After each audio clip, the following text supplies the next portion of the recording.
I'm absolutely over the moon to have won the category.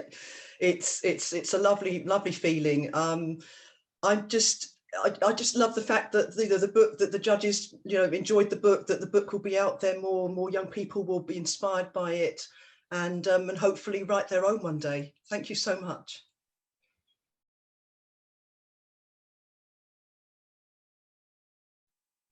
Well, next I'll be writing the third book of the Leap Cycle series, because they're going to be 4 in total.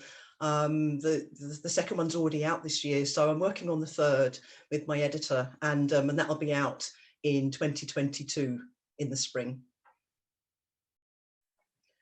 Thank you, Literature Wales, for enabling me to be part of this, just for choosing me.